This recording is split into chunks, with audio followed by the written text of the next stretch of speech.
Olá, você que nos acompanha em mais um programa, mais um episódio do nosso podcast, o Podcaf, o podcast da comunidade católica Amor Fraterno. Eu estou aqui com uma pessoa muito especial, Padre Salvista Pedro da Eucaristia, que veio nos fazer uma visita hoje, participar conosco do nosso Cerco de Jericó, aqui na comunidade Amor Fraterno.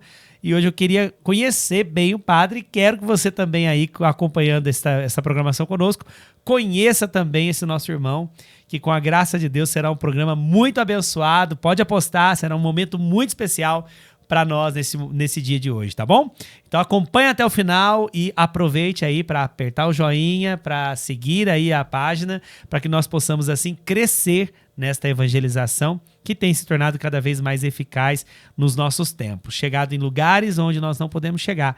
E o evangelho está chegando aí também na sua casa, onde você está nos acessando neste momento, tá bom? Muito obrigado já a você que já chegou agora e quero já apresentar o nosso convidado de hoje, Padre Pedro da Eucaristia, é isso mesmo? Isso mesmo. Padre, seja muito bem-vindo nesse nosso programa. Estamos muito contentes de receber o senhor mais uma vez. Aliás, mais uma vez não. Os padres salvistas mais uma vez aqui conosco, que tem sido uma grande graça, né? Fazer essa evangelização juntos, né? Nós já algumas vezes em Igarapava, algumas vezes em Restinga, agora também vamos lá para Piracicaba, né? Se Deus quiser. Queremos, padre, que o senhor se apresente para nós, diga pra gente de onde o senhor veio, como é que foi, onde o senhor está hoje, né? E pra gente conhecer um pouquinho o senhor, a sua história, tá bom? Bom, eu sou o Padre Pedro da Eucaristia, tenho 31 anos, sou padre, vai fazer 3 anos que fui ordenado.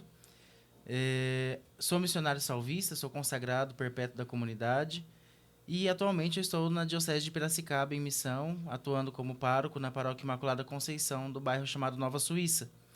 Lá nós estamos em 3 missionários, eu, Padre Martinho, Padre Ângelo, e nessa missão, além da paróquia, nós temos também uma casa de retiros, que nós chamamos Centro de Espiritualidade Nossa Senhora de Pentecostes, e nesta casa nós trabalhamos com o projeto Alfa e Ômega Acampamento Salvista. Então nós trabalhamos com acampamentos, retiros de evangelização. Muito bem, padre. Obrigado por ter vindo aqui, né, no nosso programa dessa vez. E queremos, assim, hoje conhecer profundamente a vocação. Vocação. Você tem um chamado vocacional? Já pensou em ser salvista? Já pensou em ser sacerdote do Altíssimo?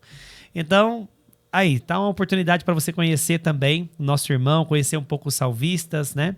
Então, padre, responde para nós uma pergunta. O senhor tem 31 anos, o senhor falou para mim antes, né? Sim. 31 anos, senhor super jovem. Como é que foi pro senhor falar assim, poxa, surgiu isso no coração do senhor? Como é que foi? Surgiu do nada? Foi um estalo que deu, o senhor estava em casa? Ou o senhor já sempre foi inserido na fé? Conta um pouquinho essa história pra gente, vocacional, pra gente poder, talvez, até mesmo quem está em casa aí, poder descobrir dentro de si também esse chamado, né? Eu nunca quis ser padre. É mesmo? Nunca quis. Embora minha família fosse católica, mas não eram católicos, assim, praticantes, como nós costumamos dizer, né? Sim. Em uma missas de 7º dia, batizado, ou quando a situação estava um pouco mais difícil em casa, aí iam à missa. Mas, caso contrário, não tinha aquela frequência, aquela vivência paroquial de trabalhar em pastorais, servir a comunidade, isso não existia dentro da minha casa. Olha. E eu dizia que ser padre é coisa de louco, né? Eu dizia isso antes de entrar, né, de discernir a minha vocação. Hoje eu tenho certeza. Que ele é louco mesmo. Tenho certeza que ser padre é realmente coisa de louco, né? Não é uma coisa que é natural, né? É algo que é realmente extraordinário. Como eu disse, eu nunca quis ser padre, mas no dia 1º de fevereiro de 2010, se eu não me engano, Sei. 2009, perdão, meu irmão sofreu um acidente. Eu tenho um irmão mais velho, que atualmente mora em Santa Catarina, vive com uma moça. Meu sobrinho nasceu recentemente, está com 5 meses. Uhum. E meu irmão sofreu um acidente jogando bola e ele rompeu a artéria do coração. Oxi. Com 19 anos. Eu tinha 16 anos na época. Aquilo foi um baque, né, para nós, né, para a família. Eu nunca tinha ouvido e visto meu pai chorar na vida, né? Eu tinha 16 anos na época e meu pai me ligou chorando, dizendo que meu irmão estava no hospital, ou que meu irmão ou morreria ou perderia o braço, né, porque ele rompeu a artéria aqui na altura do cotovelo. Uhum. Ele perdeu 20 centímetros de artéria. E foi muito grave. E ali eu fiz uma promessa, né? Eu prometi para Deus que se meu irmão ficasse bem, que eu voltaria para a igreja. Eu tinha acabado de ser crismado. E você tinha 16 anos, mais ou É. menos. Uhum. E aí, 2 horas depois, mais ou menos, meu pai me ligou, dizendo que meu irmão estava bem, não tinha perdido o braço, nem tinha morrido, já tinha feito a cirurgia e já estava, né, no quarto, né, esperando a liberação para poder fazer a internação. E que estava bem, graças a Deus, né? Meu irmão não perdeu o braço e está aí, graças a Deus, vivo. E eu fui cumprir, então, a minha promessa. Então, voltei para a igreja, só que foi aquela conversão só externa, né? Só exterior. Interiormente, meu coração não pertencia a Jesus. A minha vida não pertencia a Jesus. E entrei para a catequese de crisma, comecei a ser catequista. E sempre gostei muito, né, da catequese. Isso em 2009. E eu caminhei nessa conversão superficial quase que 1 ano e meio, quando me chamaram para fazer um retiro. E nesse retiro, que é da Juventude Salvista, que é o movimento de jovens da nossa comunidade, eu fiz a experiência do batismo no Espírito Santo. Meu Deus. E me conta uma coisa, isso lá em Piracicaba ou não? Não, Onde? não, em São Paulo. São Paulo, capital. Isso. Olha que legal. Eu sou natural da capital, né? De São Paulo, capital. E na minha paróquia tem as irmãs salvistas e tinham os seminaristas salvistas fazendo pastoral lá também. Que legal. Então eu já tinha contato com o carisma, mas não entendia direito o que era, não sabia o que era aquilo, né, direito. E nesse retiro, que aconteceu em outubro de 2010, ali eu fiz a experiência do batismo no Espírito Santo, né, dia 10 de outubro de 2010, a data que eu não posso esquecer, em que eu fui profundamente amado por Deus, né, com toda a minha história, com tudo aquilo que eu tinha no meu coração, né, muita coisa ficou ali, graças a Deus, muitas curas aconteceram, mas o mais especial mesmo foi o batismo no Espírito Santo, porque quando acabou o momento de oração, a primeira coisa que eu quis fazer foi me confessar e falar que eu não queria mais viver do jeito que eu estava vivendo. Meu Deus. Padre, conta uma coisa. Essa experiência, esse retiro que o senhor teve, né, que foi com certeza o jeito de Deus conquistar seu coração, né? O modo como ele descobriu, né? Eu vou pegar esse menino aqui. Me conta uma coisa, como é que foi essa experiência nesse retiro da Juventude Salvista? Lá havia pregação, música, com certeza um ambiente bem carismático. Sim. E um momento de oração mais forte, que o senhor foi batizado no Espírito, esse impacto. Como é que foi esse momento para o senhor? O senhor teve ali naquele momento ali uma ação poderosa de alegria? O senhor teve um repouso no Espírito? O que aconteceu com o senhor naquele dia? Eu chorei muito. Chorou? Muito. Eu acho que deve ter ficado uma poça de lágrimas assim, embaixo de mim nesse dia.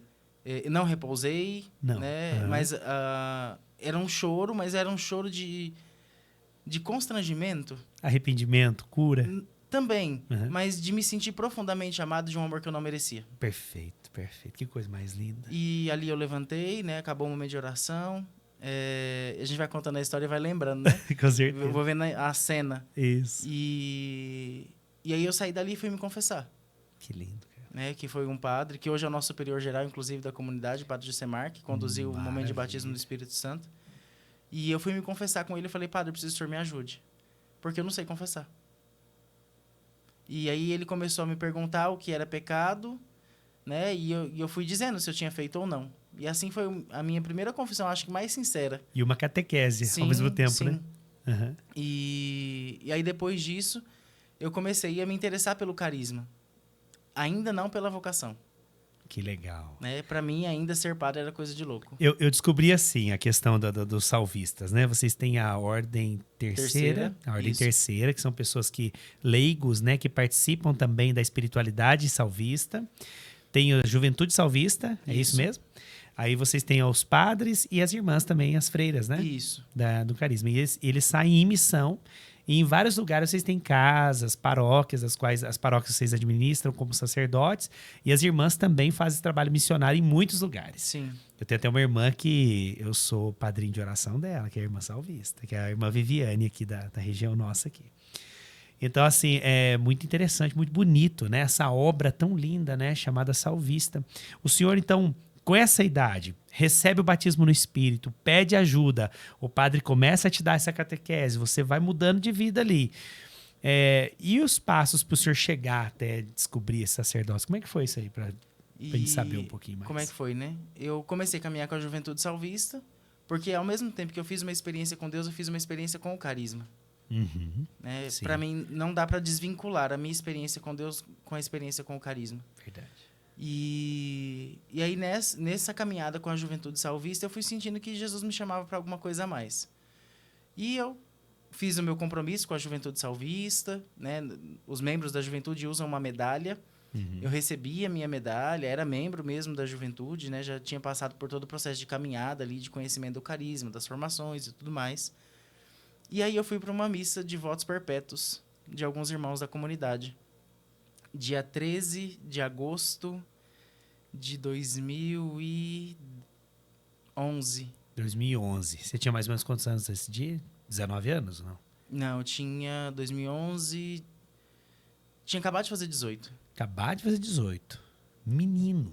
Tinha acabado de fazer Deus. 18 anos. Você viu eles realizando seus votos perpétuos. Isso. Que é uma celebração extraordinária. Linda, não é? Sim. Como é que foi? E eu estava numa igreja chamada Nossa Senhora da Esperança, na Diocese de Santo Amaro. Que lindo. E a igreja estava muito cheia, não tinha lugar para sentar. E eu fiquei em pé ao lado de uma imagem de Santa Teresinha do Menino Jesus. Eu e uma amiga minha. Nós somos muito próximos. Inclusive, nós fizemos a nossa experiência de batismo no Espírito foi junto. Nossa, e nós fomos legal. caminhando junto. As pessoas até achavam que nós éramos namorados, na verdade. E nós temos esse vínculo até hoje. Eu sou padrinho de batismo da filha dela. E a vida foi caminhando, nós estamos caminhando juntos. E temos contato até hoje, graças a Deus. E nesse dia, né, dia 13 de agosto de 2011, eu senti Jesus me chamando a viver a consagração religiosa. Na hora que os irmãos estavam lá prostrados, Jesus disse ao meu coração: eu quero que você viva assim. Meu Deus. E ali eu chorei, né, muito. E fomos para a festa dos votos. E chegando na festa, eu procurei o seminarista com quem eu tinha contato, que trabalhava na minha paróquia. Falei: olha, eu quero fazer um encontro vocacional. Aí ele virou para mim e falou assim: até que enfim você resolveu ouvir a voz de Deus, né? Que lindo. É como se ele já sentisse. Sim, ele me acompanhava, né? Uhum. Na paróquia, então nós tínhamos essa proximidade muito grande. Foi meu diretor espiritual durante um período. E aí, isso foi em agosto. Em setembro eu fiz o encontro vocacional, em setembro de 2011, junto com o padre William, que está lá em Garapava. Inclusive, o William da Eucaristia também. Isso, né? o William da Eucaristia também. E fiz o encontro vocacional em setembro de 2011, só que a comunidade me pediu um ano. Por todo esse processo sido muito rápido, né? Uhum. Do discernimento vocacional. A comunidade pediu que eu esperasse mais um ano. Foi um ano de muita luta, de muito sofrimento. Eu imagino. Porque no meu coração eu tinha uma certeza, né, do chamado de Deus, aquilo que Deus queria de mim. E eu estudava, eu trabalhava, eu tinha minha vida. Né? Sei. E ao mesmo tempo que eu estava ali fazendo tudo isso, eu não queria estar mais, porque eu já queria estar no seminário. Então eu tive que aprender a esperar as demoras de Deus também nesse período. Pensei em desistir várias e várias vezes. Né? Teve vezes de ir no seminário para falar para o padre: olha, estou abrindo mão do meu processo vocacional. E chegava lá, estava tendo cerco de Jericó e voltava para casa decidido a continuar meu processo. Maravilha. E aí, em fevereiro de 2013, então, eu ingressei na comunidade, dia 15 de fevereiro de 2013. E estamos aí, caminhando. Até hoje. Qual que é o período de formação que o senhor teve, padre? Por exemplo, o senhor chegou lá em 2013. Você teve um período de formação até chegar aqui o sacerdócio. Quanto tempo o senhor é padre? Desculpa, não perguntei. Vou fazer 3 anos de padre. 3 anos de padre. Então, padre jovem aqui, gente. Padre fresco. Aproveita. Maravilhoso. Então, assim, qual que é o período de formação? Eu sei que o padre William fez entrevista comigo, você sabia? Ele comentou comigo. Tá lá a entrevista dele, depois o senhor pode assistir. Eu sei que o padre William comentou um pouco disso, mas é sempre bom lembrar e trazer essa lembrança para aquelas pessoas que talvez estejam passando pelo mesmo processo que o senhor. Às vezes o caminho da pessoa é encurtado por Deus, porque Deus tem pressa com algumas pessoas, né? Parece que Deus tem pressa mesmo, né? Foi o que aconteceu com o senhor, né? Tão jovem assim, Deus já falando assim, ó, vem aqui, vai. Ele já te batiza no Espírito e ao mesmo tempo vai te dar a mensagem, olha, é isso que eu quero de você. Aí o senhor se entrega nesse carisma, faz todo aquele processo, aí o senhor ficou na filosofia, lá em Santo Amaro mesmo? Isso, o primeiro ano, quando nós entramos na comunidade, nós passamos pelo aspirantado. Certo. Que é um ano em que se foca-se no autoconhecimento, no conhecimento da comunidade, né, do carisma. Então, a gente chama o aspirante, ele é um vocacionado interno. Então, ele passa um ano dentro da comunidade, ele já recebe vestes próprias da comunidade, que é uma camisa polo marrom, e ele vai caminhando nesse processo formativo. Então, ele fica um ano, né, foi o processo que eu passei, um ano de aspirantado. Depois deste um ano de aspirantado, nós ingressamos na filosofia.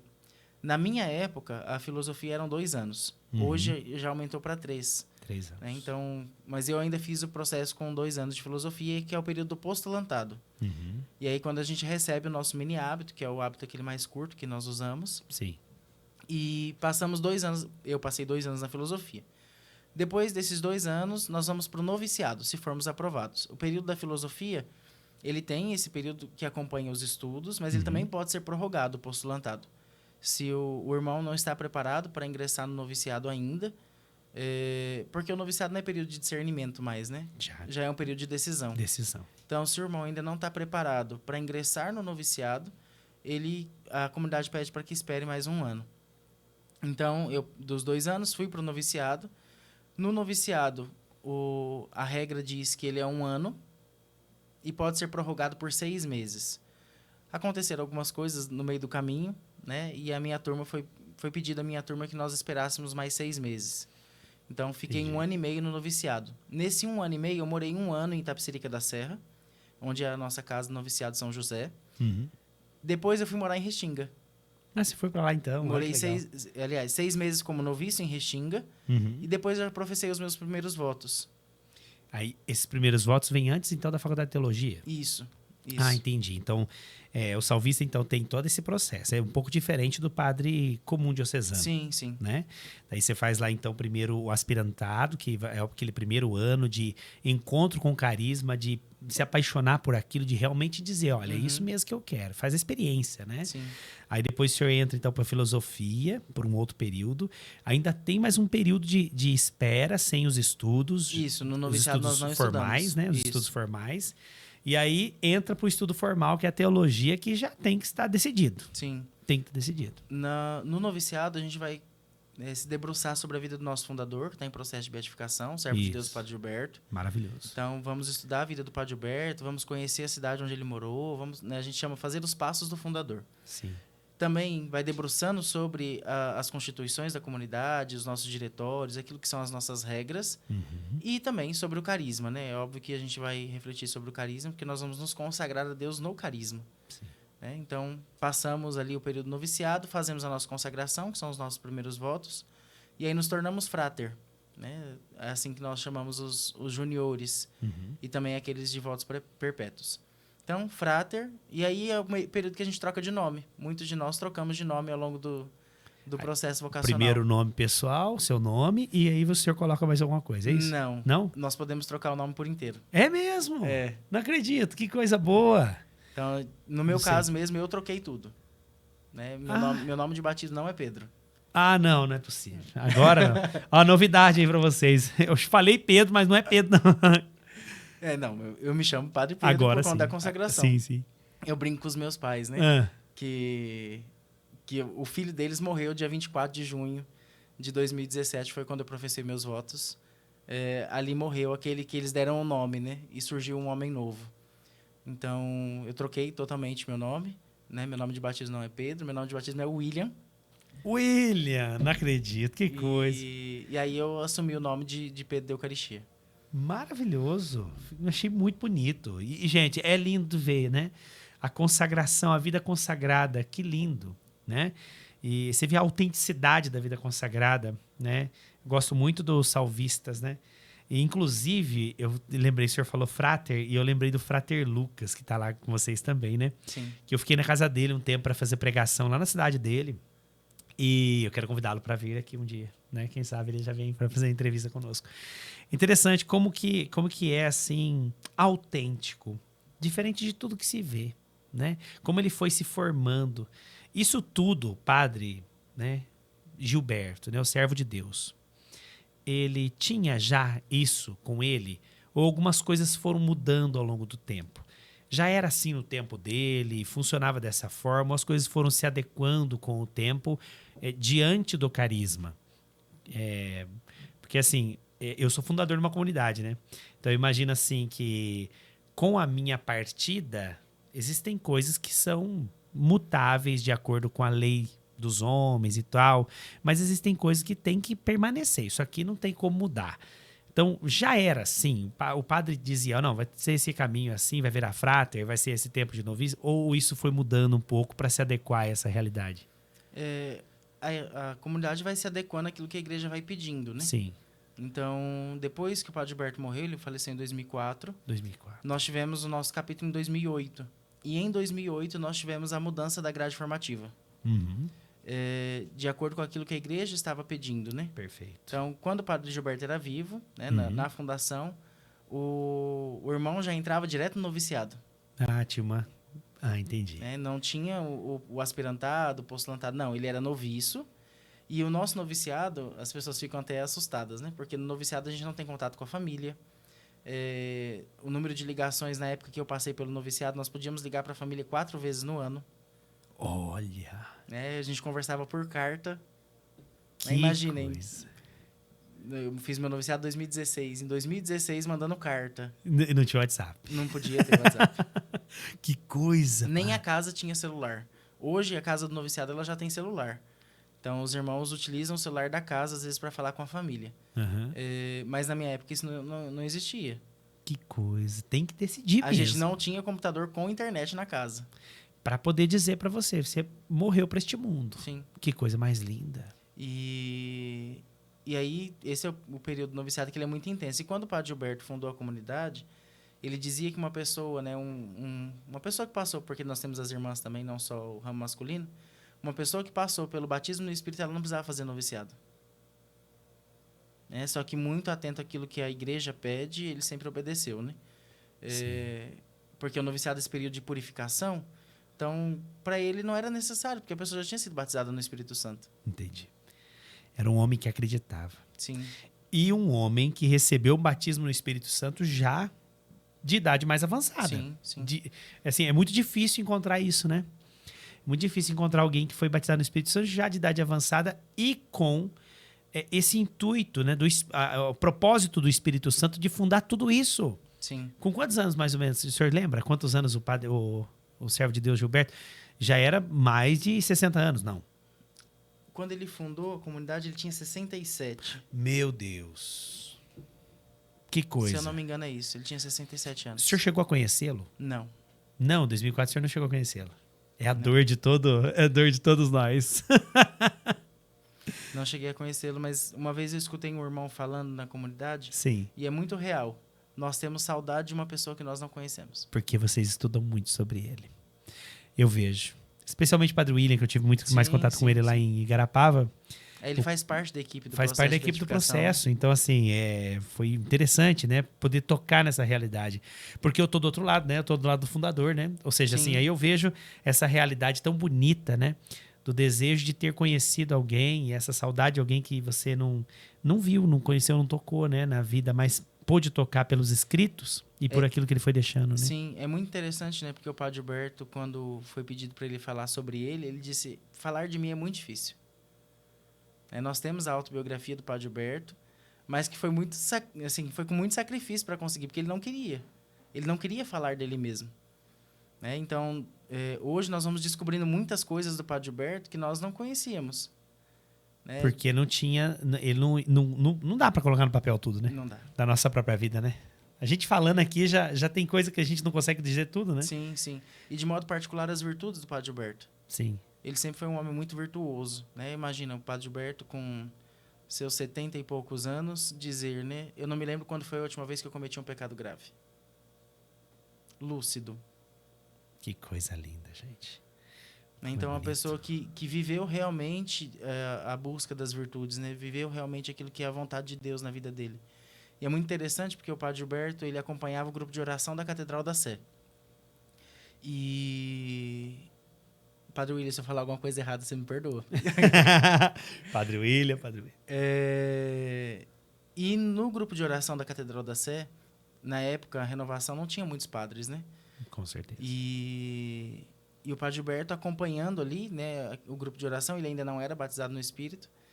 E ele vendo aquelas pessoas e ele sentiu no coração dele Jesus dizer para ele que aquele povo era um povo sem pastor. Então ele começou a ir nos grupos, frequentar os grupos, mas sem ser carismático. Olha Até isso. que chamaram ele, né, até a sacristia, duas pessoas, uma religiosa e uma leiga, e rezaram por ele. Inclusive a irmã que rezou por ele ainda é viva. Ela anda meio debilitada da saúde, mas ela ainda é viva. E elas rezaram pelo Padre Gilberto.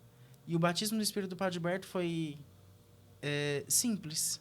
Não foi aquela coisa com repouso, com choro. Não, foi simples. Sim. E ele fala na autobiografia que no dia seguinte, ele foi batizado no Espírito, dia 9 de dezembro, se eu não me engano. Ele foi fazer a caminhada dele no Parque do Ipiranga.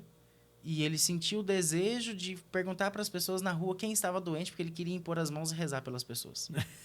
Desejo, aquele Espírito Santo punjante. Ele queria que as pessoas fizessem aquela experiência e que as pessoas fossem curadas das suas doenças.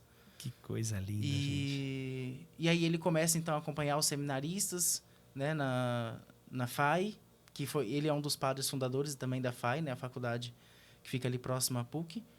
E acompanhando esses seminaristas, aí vem, então, o desejo da fundação da comunidade, né? Surge o carisma, né? O carisma já existia nele, óbvio, mas é a revelação de Deus ali naquele carisma, naquela pessoa, de modo particular. E o Padre Gilberto, então, ele dá sim para Deus e segue. Interessante que muitos padres na época falaram para o Padre Gilberto: tá na hora de se aposentar. Você está arrumando problema.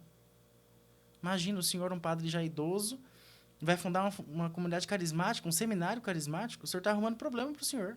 Para com isso. Imagina. São as coisas da primeira hora. Quando a gente pensa em fundar alguma coisa, sempre vem muitas críticas a respeito daquele tema, muitas pessoas assim dizendo, não, até porque dá para ver, né? O que aconteceu com o Padre Gilberto, na minha opinião, foi algo assim que foge muito ao comum, né? Foi algo extraordinário, sobrenatural e incomum. E ele foi capaz de, em tão pouco tempo, plantar neste mundo o carisma salvista. Deus tinha pressa, Deus queria, né? E eu vejo os frutos aonde eu vou. Eu vejo frutos, né? Dessa graça, né? De Deus, né? Pelo coração desse padre, desse santo padre. Tem uma história interessante dele. Se eu não me engano, no ano de 1999, o Padre Gilberto adoeceu. Ele sempre foi muito doente, né? E ele fala na autobiografia depois que ele entende por que ele teve tantos problemas de saúde. Ele disse que era por conta da fundação. Olha. Né? Por isso que ele sofreu tanto. E nessa ocasião, ligaram no seminário dizendo que o Padre Gilberto não passava daquela noite. E o Padre Mário Hugo era um padre do PIME e era o diretor espiritual do seminário, que o Padre Gilberto conheceu na faculdade. Ele viu o padre... Ele precisava de um padre para ser diretor espiritual do seminário. E ele não queria qualquer padre. E aí, um dia, andando na faculdade, se eu não me engano, ele viu um padre de batina rezando o breviário. E ele falou, é esse padre que eu preciso. E aí, né, fez todo o trâmite, conversou com a congregação do PIME, o PIME autorizou, ele foi morar com a gente, né, no seminário lá em Parelheiros. E aí avisaram o Padre Mário. Isso já era noite. E o Padre Mário mandou tocar o sino da casa para que todo mundo fosse para a capela. Em italiano. Ele foi para a capela e ele dava murros na porta do sacrário. E ele dizia para Jesus, o Senhor disse, batei e vos será aberto, pedi e recebereis, procurai e achareis, eu estou batendo, eu estou pedindo, esse homem não pode morrer. E aí todo mundo rezando. O Padre Gilberto passou aquela noite, passou a próxima, começou a melhorar, teve alta, foi para casa, aí foi visitar o seminário. E todo mundo feliz, né? O fundador está vivo. Sim. Nós não tínhamos padre na comunidade ainda. E aí o Padre Gilberto chega, todo mundo feliz com a chegada do Padre Gilberto, e ele virou para os irmãos e disse assim, eu estava quase lá, e vocês me tiraram. Que coisa. Eu estava quase contemplando a face de Nosso Senhor, e vocês me tiraram de lá. Ficou ainda mais uns 4, 5 anos ainda com Sim. vocês. Que maravilha, E aí ele gente. pôde ver a ordenação dos 3 primeiros padres, que inclusive foi no dia que ele completou 50 anos de sacerdócio. Que lindo. Padre Gilberto foi ordenado padre em 1950. 1950. Em 2000, em dezembro de 2000, dia 5 de dezembro de 2005, 4 de dezembro, nós ordenamos os 3 primeiros padres da comunidade. Padre Josemar. Não. Luciano, não. Foi depois. Padre Micael. Micael, Padre Jorge, se eu não me engano. E Padre Vitor. Padre William vai escrever para nós no comentário, É. porque ele tem tudo ali, ó. Ele tá lá já. Deve estar escrevendo. Mas, se eu não me engano, são esses 3 primeiros padres. O Padre Micael eu tenho certeza, mas os outros 2 eu tenho um pouco de dúvida. Mas, se eu não me engano, são esses os 3 primeiros padres da comunidade. Maravilhoso, maravilhoso. E eu vejo assim, o caminho da vida consagrada, padre. Tem muitas pessoas que têm medo, né, de fazer esse caminho. Porque assim, esses dias eu estava ouvindo um sacerdote diocesano, que também foi missionário e tudo mais, dizendo uma coisa. Não que ele estava duvidando, sem esperança, nada. Mas o que ele estava dizendo é o seguinte: a crise vocacional bate as portas da igreja nos tempos modernos. Não é? Poucos jovens se dando a essa realidade, como o senhor, que teve a experiência do batismo no Espírito, que eu acho assim, ela uma das experiências mais importantes, às vezes, na vida de uma pessoa, principalmente que tira a situação de paganismo da pessoa e faz ela voltar e ter fome e sede, como o próprio Padre Gilberto queria, né? Eu quero rezar por vocês aí para curar doenças, porque Deus falou isso e eu quero realizar. Ou seja, é um impulso do Espírito, é um sopro do Espírito, né? O fogo dele que arde no nosso coração. Mas assim, de modo geral, eu vejo assim, eu tenho ido pregar em muitos lugares jovens, onde estão muitos jovens, e a vocação arrefecida. Porque o contato com o mundo, né? Esse mundanismo, a vida mais fácil. Eu vejo que talvez de uma época para cá nós estejamos vendo jovens, por exemplo, tendo uma vida cada vez mais confortável, longe da... E aí isso tudo não gera nele um pensamento, né? Ele se fecha em si mesmo, esse egoísmo, essa coisa assim que o deixa pensando só nele e tudo é dinheiro, tudo é trabalho e dinheiro e tal. Acaba que nem a construção de uma família se quer mais. Uhum. Então, assim, é luta contra a maré. Diante dessa realidade, o que nós encontramos hoje? É um efeito de pouca gente se dando a essa experiência, querendo fazer essa experiência. Então, assim, há um desafio muito grande nos nossos tempos. E que o senhor vem vendo, né, na sua paróquia, qual que é o ataque que esses jovens estão sofrendo hoje que está deixando eles tão assim anestesiados para Deus? Que a gente, por mais que a gente leve um grupo de oração, por exemplo, leve a sério um grupo de oração hoje, a gente percebe que a mensagem meio que está ali no ar. Mas parece que ele não está penetrando no coração. E por mais aperfeiçoado que seja, por melhor que tenha sido, eu vejo aquela multidão ao entorno de Jesus, mas pouquíssimos recebendo mesmo. Acho que já é uma dinâmica que Deus já quis mostrar na sua própria condição divina e humana aqui conosco. Mas assim, nessa realidade, o que o senhor tem visto na nossa atualidade, padre? E como fazer assim, o que um jovem deveria fazer agora, escutando a gente aqui agora, fazer para dizer assim, dizer esse sim, né? Fale um pouco para nós. Eu queria um pouco assim, claro que nós não temos solução para tudo, né? Sim. Imagino, mas assim, eu acho que é algo que é discutível. Sim, sim. Dentro das realidades, dentro dos bastidores da igreja, né? Eu acho que é uma questão de identidade. Os nossos jovens hoje eles não sabem mais quem eles são, né? Então isso bagunça tudo. Se eu não sei quem eu sou, como é que eu vou me ofertar? Como é que eu vou me dar? Se eu não tenho posse de mim mesmo, eu não consigo me ofertar desse jeito. Prende-se muito no exterior, né? Rede social, né? Hoje, a mentalidade do mundo nós somos aquilo que nós nos apresentamos no Instagram, no Facebook, no Twitter, no TikTok. É a imagem que as pessoas têm da gente. Mas não é a nossa realidade. O que né? está atrás do virtual, né? Exatamente. Né? Pode ver que tem gente que briga na rede social, mas você vai sentar para conversar com a pessoa, ela não dá um A. Qual é a verdade? Que identidade é essa? Quem eu sou? Quem eu sou no mundo? Né? E aí nós temos que voltar em Santa Teresinha do Menino Jesus. Eu sou aquilo que Deus pensa de mim.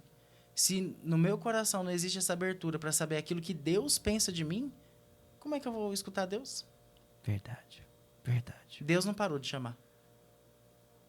Você não acha que está faltando, então, um contato comigo mesmo? Sim. Eu digo assim porque, com o tempo, a gente viu as pessoas saindo de várias realidades, eu acho que tentadoras no mundo. A primeira, vamos imaginar que televisão. Eu saio de mim. Eu lembro que quando a gente era da televisão, era a era da televisão na nossa casa, e acontecia assim, viu, Paulo e Júlia? Acontecia assim, se passasse alguém na frente da televisão e tivesse numa cena muito importante, sei lá, nossa, era uma briga, era uma discussão. E por quê? Você tá passando aqui na frente...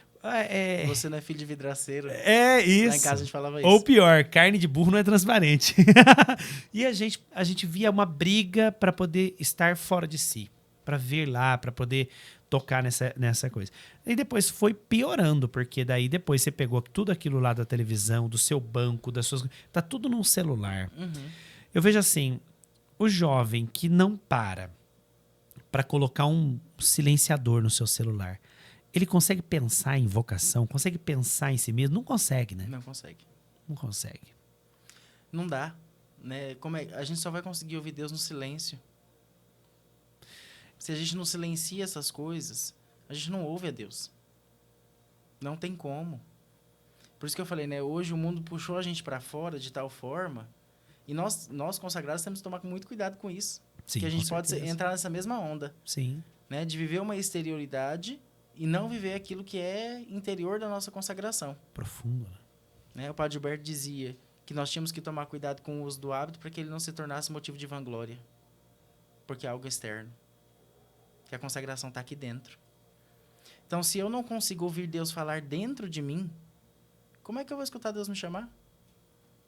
Por isso que muitas vezes as vocações chegam nas comunidades, nos seminários, são pessoas completamente imaturas. Só exterior. Buscando também o exterior. Sim. Até mesmo ter... eu vejo por causa das vestes, né? De vestir. De se vestir assim. Mas não quer pagar o preço. É. Igual o senhor falou aqui agora, né? O senhor falou do tempo do noviciado. Olha, você vai ter que se afastar completamente da sua família. Tu manda uma mensagem para eles, pode ser por carta. Se der, liga umas 2, 3, 4 vezes, no máximo no ano. Quer dizer, se você propõe uma coisa dessa na entrada de um jovem hoje no seminário, eu acho que muitos deles não vão nem... Interessante falar disso. Não Porque é? quando eu cheguei na comunidade, nós não podíamos ter celular. Uhum. Hoje já é diferente. Já é diferente, eu imagino.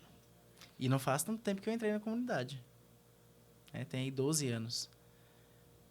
Já mudou completamente. E às vezes eu brinco com alguns irmãos, brinco, mas eu falo sério também. Que eu acho que nós tínhamos que voltar naquilo que era na época que nós chegamos na comunidade. Porque perde-se muito tempo no celular. Perde.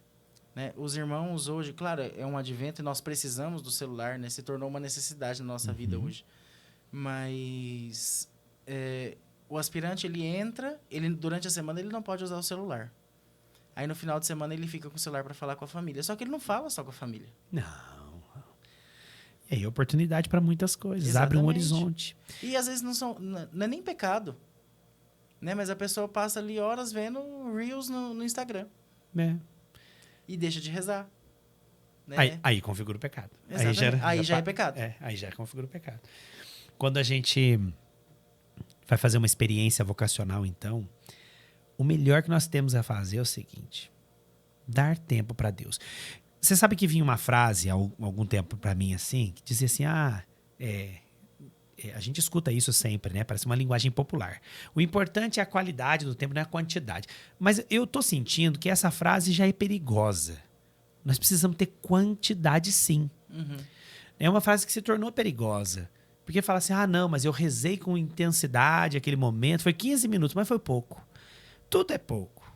O amor é grande para o que eu quero oferecer. Eu estou oferecendo muito pouco.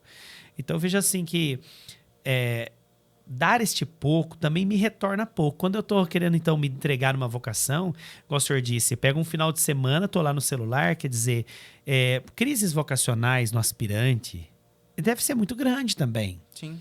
Os ataques do inimigo, ou mesmo as minhas mazelas, as minhas lembranças, está muito claro, está muito próximo da minha entrada.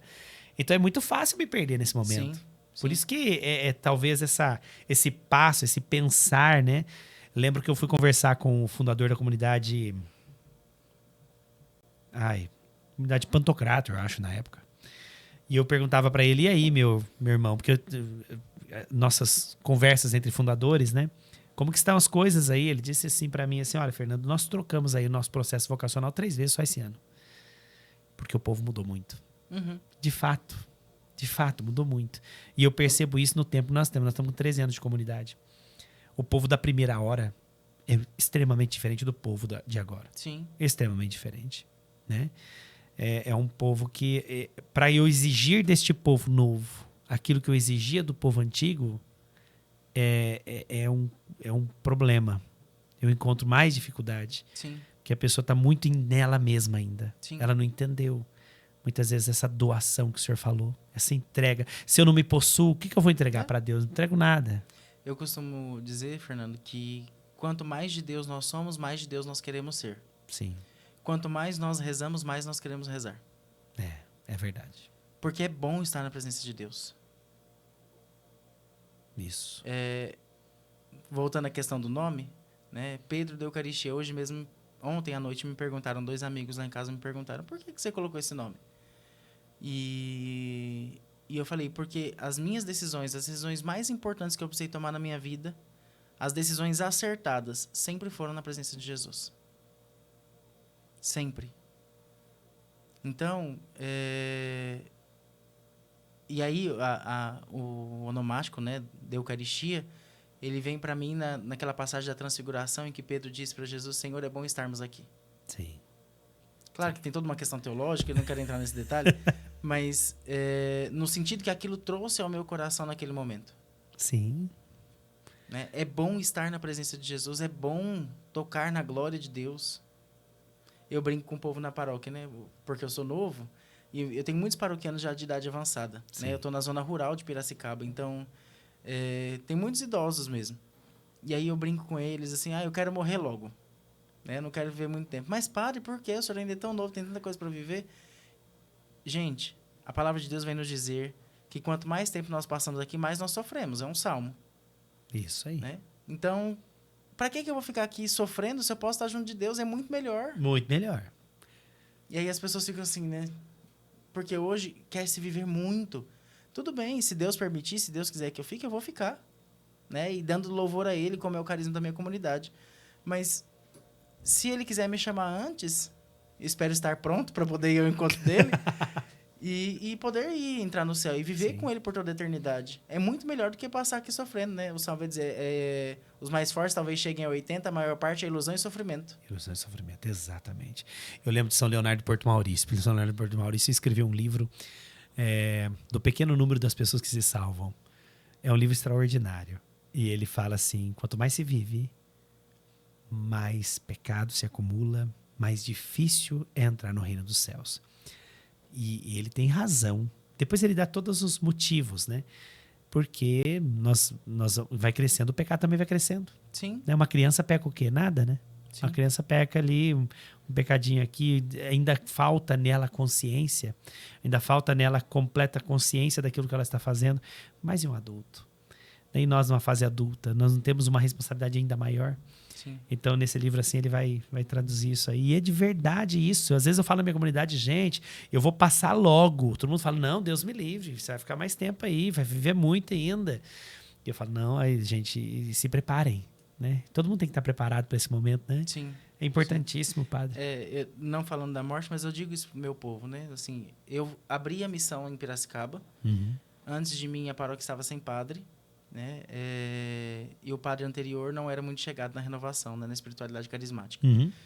E chegar numa comunidade que estava morta, morta. De pessoas tristes, pessoas que não conheciam a Jesus, iam à missa no domingo por obrigação, não por amor. E hoje, 2 anos depois da abertura da missão, nós já podemos tocar nas maravilhas de Deus mesmo, de pessoas se convertendo e fazendo experiências, né? Tive uma experiência muito marcante em um dos acampamentos que nós fizemos. A coordenadora dos ministros da paróquia. Ela disse para mim assim: padre, eu caminhei muito tempo ao lado de Jesus, mas eu nunca experimentei Jesus como eu experimentei nesse acampamento. A minha vida hoje é diferente. Sem essa experiência, né, profunda com Jesus que se dá através da oração, né, como é que eu vou saber o chamado de Deus para mim? Tem como. Não tem como. Tem que se tornar amigo dele. Não tem como. Perfeito. É isso. Então, prende-se no exterior, não vai para dentro de si. E aí... Acho bonito, porque eu falo por experiência. Eu estive em algumas paróquias, né, administradas pelos salvistas. Lá, desculpa, é diocese de Piracicaba mesmo, não? A diocese de vocês? Onde eu estou? É. Sim. Piracicaba, né? E ver as cidades, principalmente as cidades pequenas, Restinga, que o senhor esteve lá, e Garapava, também uma cidadezinha bem pequenininha, né? E as pessoas todas são salvistas. É interessante, né? Eu entro na casa delas, tem lá a imagem de Nossa Senhora de Pentecostes, porque nós visitamos muitas casas. Eu não vou lá só para pregar. Padre Luciano sabe disso, né? Padre Luciano, Padre Helder sabe disso. Então, quando tem, assim, necessidade de fazer oração, aí a gente vai de casa em casa fazendo oração e tal, tudo mais. E é interessante ver como que Deus é capaz, né, de usar homens comuns e fazer com que seja transformado. E basta essa abertura de coração. Eu vejo isso, principalmente acontecendo isso, claro, eu acho que devido ao carisma e devido à realidade carismática na qual vocês atuam, e como isso é necessário para a nossa sociedade, porque, veja, senão é como o senhor mesmo disse, é uma igreja sem alma, é uma igreja sem alegria, é uma igreja sem onde Deus está presente, mas nem sempre o nosso coração está em Deus. Eu me lembro, eu cheguei dia 10 de fevereiro, dia de Santa Escolástica, lá em Piracicaba. Tomei posse dia 17. E logo nós entramos na quaresma.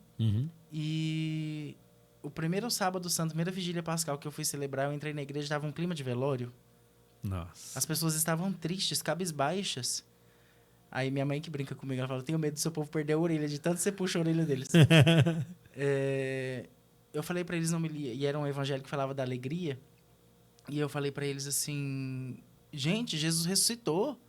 Nós precisamos ser alegres. Católico não é triste. Nós temos a maior alegria. Deus morreu e ressuscitou por nós. Isso. E aquilo foi... né, essa homilia ficou marcada na memória do povo. E eles viram e mexem, eles voltam nesse assunto. Que lindo. Porque ali foi para eles o começo de uma virada de chave. Extraordinário. Né? E de fato nós temos experimentado isso lá na paróquia. Né? Muitos casais viviam juntos e não eram casados há 17, 18 anos. Então, nós, com o acampamento, as pessoas fizeram uma experiência com Deus e decidiram mudar de vida. Então, nós temos... já fiz, desde o primeiro acampamento, que eu levei um pessoal para São Paulo para fazer, nós já fizemos 5, 6 casamentos de regularização do povo. Que lindo, gente, que lindo. Na minha paróquia tinha um casamento por ano. Olha isso. Olha isso, meu Deus. 1 por ano. 1 por ano. Como pode uma paróquia, né? E... uma crise, esse né? final de semana agora... Inclusive, a gente está falando de vocação. Inclusive, a vocação matrimonial. Sim, com certeza. Né? Com certeza. Nós tivemos um casamento esse final de semana. Um casal que estava junto há 8 anos. Mas eles não eram casados porque o esposo já tinha sido casado no religioso. E com a experiência do acampamento, deu entrada no processo de nulidade, saiu o decreto já de nulidade e do sábado passado eles casaram. Padre, então fale um pouco para nós aqui. Tem um pessoal de Piracicaba com certeza vai assistir isso aqui. Essa experiência do acampamento é aquela mesma experiência de alguns acampamentos que nós estamos vendo estourar aqui no Brasil? Porque no Brasil existem acampamentos que começaram a surgir no Centro-Oeste, no Sudeste, lá no Sul. Tem vários lugares aqui no Brasil e eu vejo que as pessoas fazem esse acampamento. É um acampamento com certeza transformador, especialmente para pessoa de primeiro encontro, Sim, sim. né, que nunca teve essa experiência. Também outros, né, que já tiveram experiência, mas querem renovar essa experiência com Deus. É baseado mais ou menos nisso, com a característica, né, claro, salvista ali. E aonde que acontece esse acampamento hoje? É nessa casa, nesse centro de evangelização? Esse acampamento que nós temos em Piracicaba, tem vários lugares do país que já tem ele, né? Uhum. Então, Presidente Prudente, Isso. Dourados, no Mato Grosso do Sul, Uhum. no Rio de Janeiro. Goiás também tem, né? Goiás tem. Tem vários lugares. E a nossa comunidade que levou o acampamento para São Paulo, para a capital, né? Legal. Eu trabalhei 5 anos na paróquia São Vicente de Paulo, né? Na Diocese de Santo Amaro. Meu período da teologia foi todo ali, meu diaconato foi ali, os meus 6 primeiros meses de padre foram ali também. Então, eu fiquei 5 anos imerso nessa realidade de acampamentos, né? E vi uma paróquia que já era salvista há 16 anos, Uhum. ser ainda mais transformada e cada vez mais avivada mesmo com o poder de Deus. Então, quando eu fui para Piracicaba, já fui com o desejo de levar o acampamento. E o Padre Ângelo, que mora comigo, ele brinca, né? Eu não posso fazer nada se o acampamento acontece no quintal da minha casa. Porque nós moramos numa casa de retiros, né? E é uma chácara imensa. E então nós, depois de um ano, exatamente um ano, porque nós chegamos em Piracicaba dia 10 de fevereiro de 2023, dia 10 de fevereiro de 2024 nós estávamos começando o acampamento. Que legal. O senhor trouxe. Isso. A experiência que já tinha em São Paulo, é de isso? São Paulo, Uhum. para nos ajudar lá. Já tinha algumas Legal. pessoas de Piracicaba que tinham vivenciado, né? Nós fomos mandando para Presidente Prudente, para São Paulo, fizeram a experiência e montamos o acampamento lá. Ele é uma estrutura querigmática, Sim. né? Tem vários modelos de acampamento, né? Tem vários tipos de acampamento. Tem o acampamento de Nossa Senhora, que é o acampamento Magnífica. Tem o acampamento sênior, acampamento juvenil, que são a mesma estrutura. Tem acampamento de casais, tem acampamento de adolescente, tem acampamento mirim, que é para as crianças da primeira Eucaristia. Em Dourados, se eu não me engano, tem o pré-mirim, que é para as crianças mais novinhas ainda. Que legal. Então, tem vários modelos. E nós, em São Paulo, pegou de Presidente Prudente e nós pegamos de São Paulo. Claro que, né, em Presidente Prudente é o Movimento Mariana Braga que promove, com Astromar Braga. E foi para São Paulo e nós colocamos o nosso carisma salvista dentro do acampamento. Perfeito. Né? E aí, com a vinda para Piracicaba, foi a mesma coisa. Né? O nosso carisma que entra ali também na estrutura do acampamento, tem uma estrutura pré-determinada, mas existe essa liberdade, né, de condução de algumas coisas próprias do nosso carisma. Perfeito. Isso. E para se inscrever, como é que funciona? É uma vez por ano, 2 vezes por ano? Como é que vocês fazem? Em Piracicaba, nós vamos fazer 2 vezes por ano. Agora, nós vamos fazer o acampamento sênior em maio. De 1º a 4 de maio, nós teremos nosso acampamento sênior. Segundo acampamento sênior de lá. E em novembro, de 20, 21, 22 e 23 de novembro, nós vamos fazer o acampamento juvenil. Para jovens a partir de 17 anos.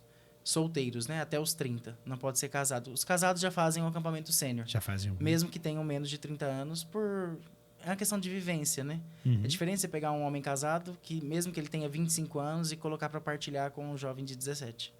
São vivências diferentes. Totalmente diferente. Né? Então, essa separação. Nós fazemos esses 2 acampamentos em Piracicaba. Em São Paulo tem vários outros. Com certeza. Com certeza. Que a nossa comunidade também promove. Em São Paulo, nós temos um sítio também, em São Paulo, em que nós fazemos o acampamento.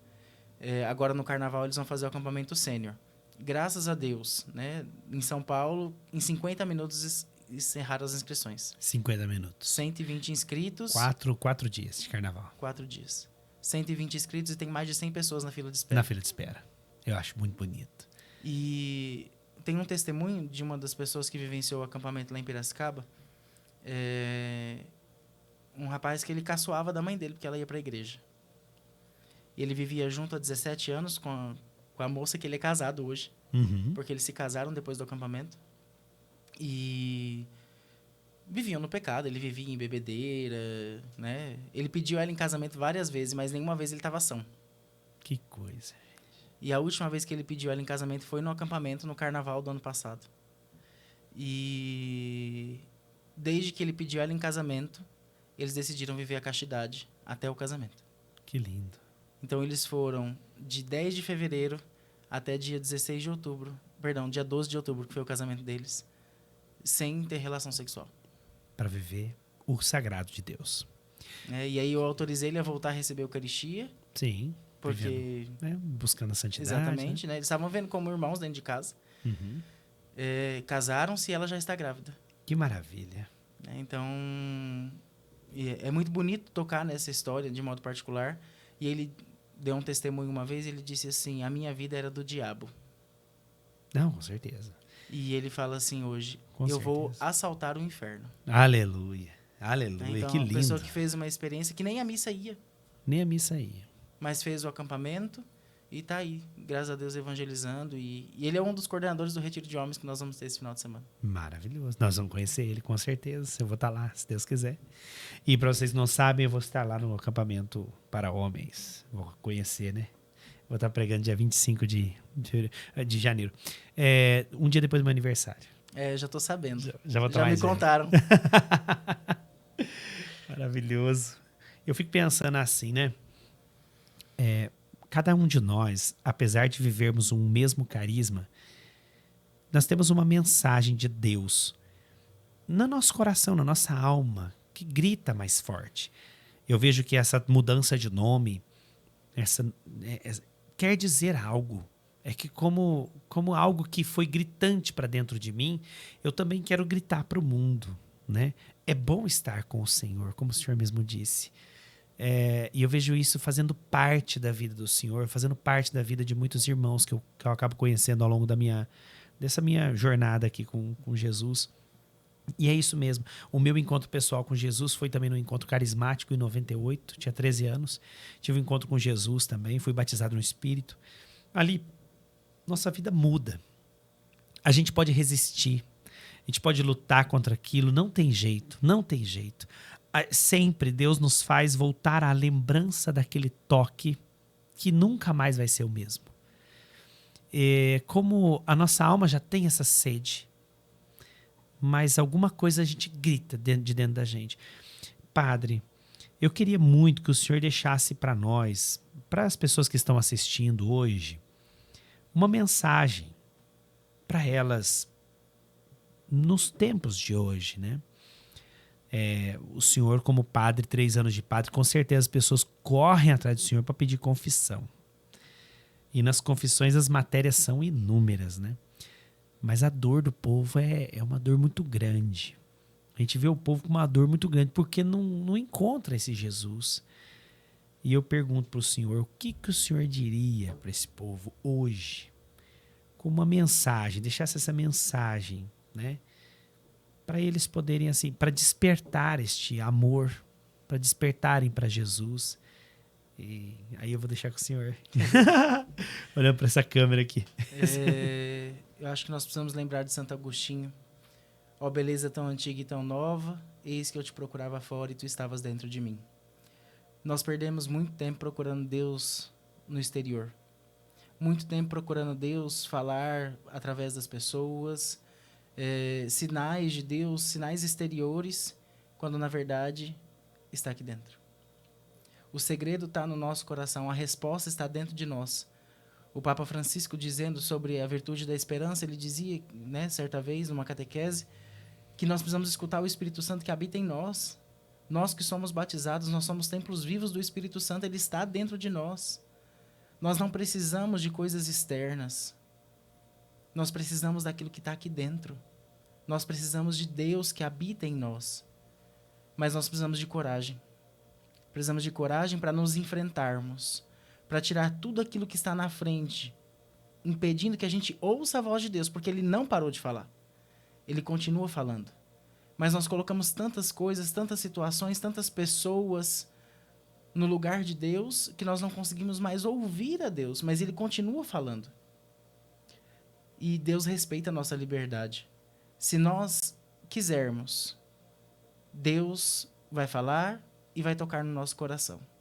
Se nós não quisermos, Deus vai respeitar a nossa liberdade.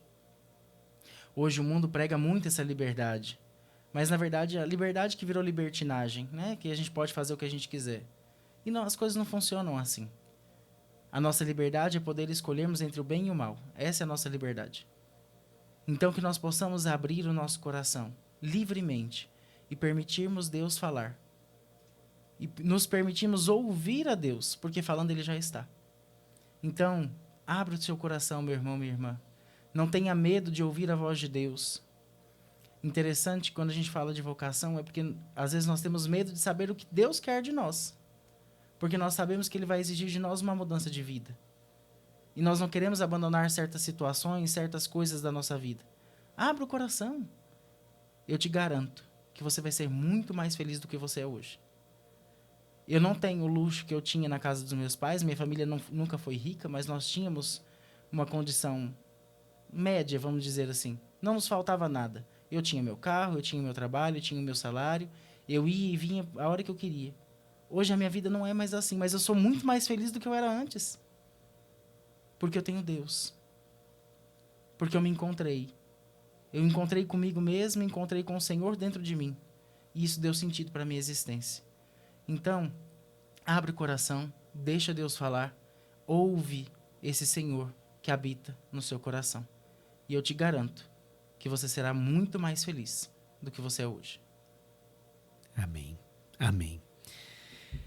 Me viu uma coisa no coração assim,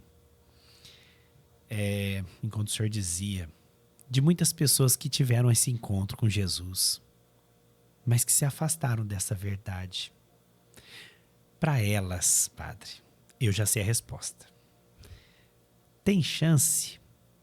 Eles ainda têm chance de voltar para Deus e ainda ser santo e ainda manifestar nesse mundo aquilo que eles abandonaram de alguma forma? Eu brinco com o meu povo na paróquia. Respira fundo aí onde você está. Se dá para respirar, ainda tem chance. Aleluia. Ainda tem jeito.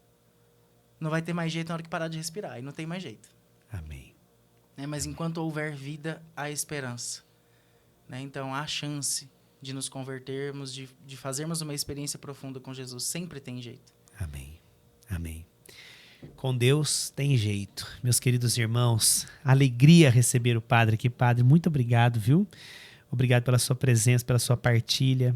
É sempre bom ouvir, falar a respeito de vocação. Até para os dois que estão aqui, são novos vocacionados, começando agora no caminho da comunidade e que estão aqui por trás das câmeras, né? Vocês não estão vendo, mas eles estão aqui. Como é bom para nós, como é prazeroso ouvir falar e falar de Deus. Eu não sei que santo que é, mas que fala assim que quando a gente conhece Jesus, a gente fala de Jesus ou com Jesus, o resto é tudo vaidade, né? Então, falar de Jesus, falar desse Deus, como que edifica, como é bom para nós.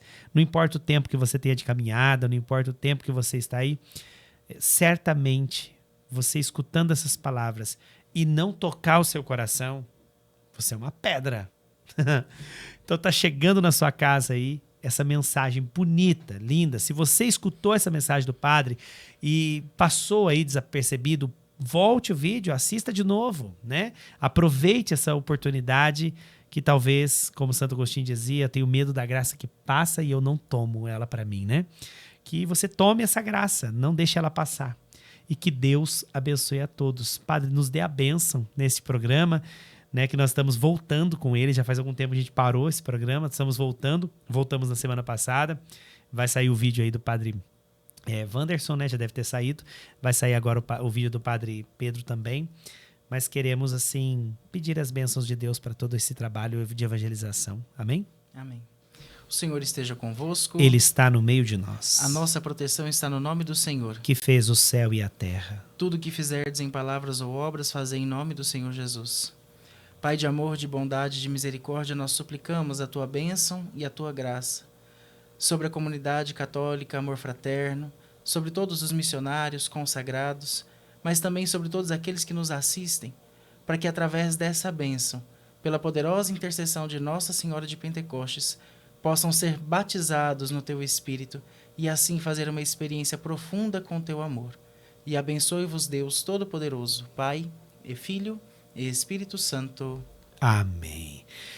Meus amados irmãos, vamos pra cima. Que Deus abençoe você. Não deixe de apertar aí o joinha, de curtir, compartilhar com seus amigos esse nosso vídeo. Eu tenho certeza que vai fazer muita diferença na sua vida, na sua história. E se você também quiser conhecer a Comunidade Católica Amor Fraterno, acesse as nossas redes sociais, @comamorfraterno. Acesse as nossas redes sociais para conhecer o nosso trabalho de evangelização, para conhecer nossa sede, o local onde o padre já foi. Teve que voltar para cá. Mas tá tudo bem, nós vamos para lá de novo agora. Vamos consertar tudo. Deus abençoe você, fique com Deus e até o próximo programa.